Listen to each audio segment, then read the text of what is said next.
Francisco Cândido Xavier, Os Mensageiros, segundo livro da coleção A Vida no Mundo Espiritual, ditado pelo Espírito André Luiz, capítulo 9, Ouvindo Impressões. Deixando a Celino em conversação mais íntima com Otávio, fui levado por Vicente a outro ângulo da sala. Muitos grupos se mantinham em palestra interessante e educativa. Observando eu, quase todos comentavam as derrotas sofridas na terra. Fiz quanto pude, exclamava uma velhinha simpática para duas companheiras que a escutavam atentamente. No entanto, os laços de família são muito fortes.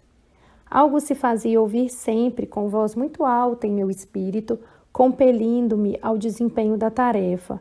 Mas e o marido? Amâncio nunca se conformou. Se os enfermos me procuravam no receituário comum, agravava-se-lhe a neurastenia. Se os companheiros de doutrina me convidavam aos estudos evangélicos, revoltava-se ciumento. Que pensam vocês? Chegava a mobilizar minhas filhas contra mim. Como seria possível, em tais circunstâncias, atender a obrigações mediúnicas? Todavia, ponderou uma das senhoras que parecia mais segura de si. Sempre temos recursos e pretextos para fugir às culpas.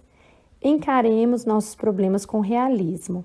Há de convir que, com o socorro da boa vontade, sempre lhe ficariam alguns minutos na semana e algumas pequenas oportunidades para fazer o bem. Talvez pudesse conquistar o entendimento do esposo e a colaboração afetuosa das filhas se trabalhasse em silêncio, mostrando sincera disposição para o sacrifício. Nossos atos, Mariana, são muito mais contagiosos que as nossas palavras. Sim, respondeu a interlocutora, emitindo voz diferente. Concordo com a observação. Em verdade, nunca pude sofrer a incompreensão dos meus sem reclamar. Para trabalharmos com eficiência, tornou a companheira sensata, é preciso saber calar antes de tudo. Teríamos atendido perfeitamente aos nossos deveres se tivéssemos usado todas as receitas de obediência e otimismo que fornecemos aos outros. Aconselhar é sempre útil, mas aconselhar excessivamente pode traduzir esquecimentos de nossas obrigações. Assim digo, porque meu caso, a bem dizer, é muito semelhante ao seu. Fomos ao círculo carnal para construir com Jesus, mas caímos na tolice de acreditar que andávamos pela terra para discutir nossos caprichos. Não executei minha tarefa mediúnica em virtude da irritação que me dominou, dada a indiferença dos meus familiares pelos serviços espirituais. Nossos instrutores aqui muito me recomendaram antes que para bem ensinar é necessário exemplificar melhor. Entretanto, por minha desventura, tudo esqueci no trabalho temporário da terra. Se meu marido fazia ponderações, eu criava refutações.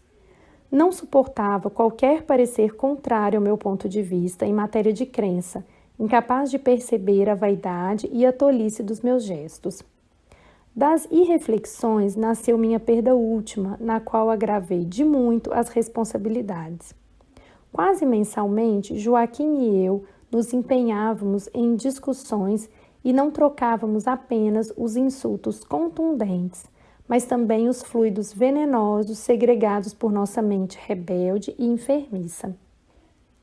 Entre os conflitos e suas consequências, passei o tempo inutilizada para qualquer trabalho de elevação espiritual. Nesse instante, chamou-me Vicente para apresentar um amigo. Ao nosso lado, outro grupo de senhoras conversava animadamente. Afinal, Ernestina, indagava uma delas, a mais jovem, qual foi a causa de seu desastre? Apenas o medo, minha amiga, explicou-me a interpelada. Tive medo de tudo e de todos. Foi o meu grande mal. Mas como tudo isso impressiona, você foi muitíssimo preparada.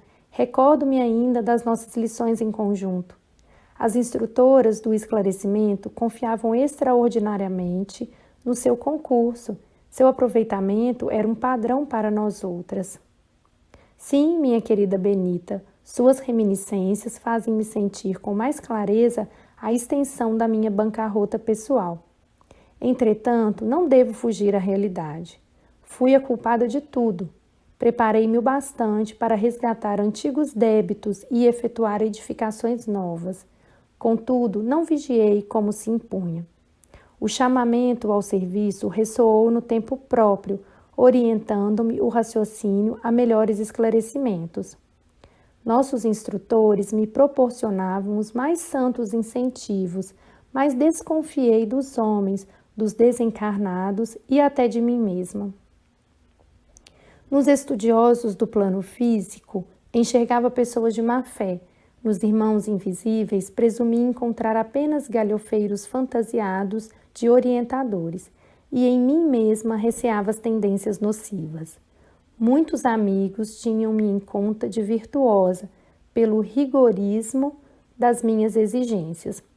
Todavia, no fundo, eu não passava de enferma voluntária, carregada de aflições inúteis. Foi uma grande infantilidade da sua parte, retrucou a outra. Você olvidou que na esfera carnal o maior interesse da alma é a realização de algo útil para o bem de todos, com vistas ao infinito e à eternidade. Nesse mistério é indispensável contar com o assédio de todos os elementos contrários. Ironias da ignorância, ataques da insensatez, sugestões inferiores da nossa própria animalidade surgirão, com certeza, no caminho de todo trabalhador fiel.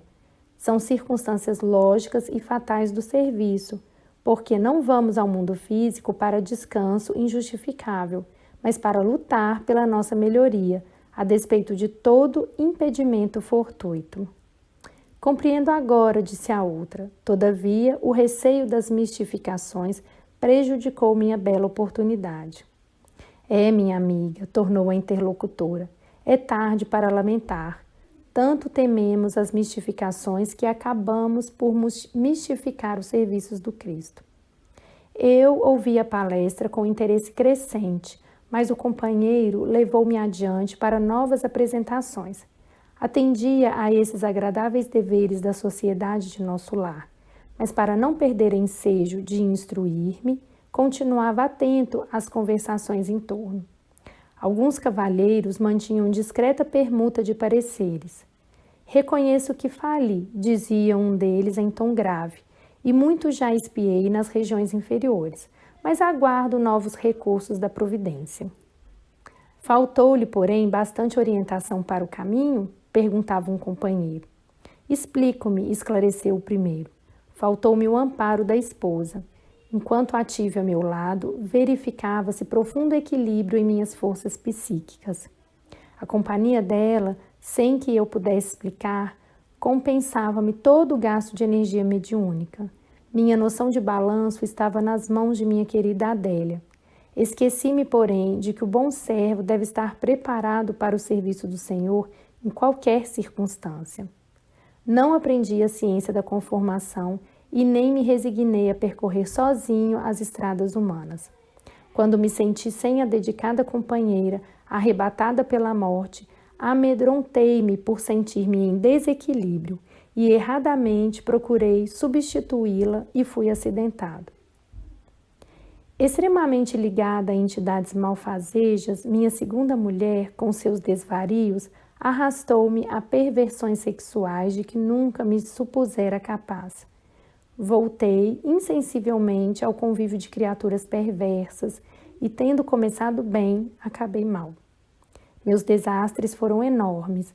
Entretanto, embora reconheça minha deficiência, entendo ainda hoje que o triunfo, mesmo no futuro, ser-me-á muito difícil sem a companheira bem-amada. Tornara-se a palestra sumamente interessante. Desejava acompanhar-lhe o curso, mas Vicente chamou minha atenção para outro assunto e era necessário acompanhá-lo.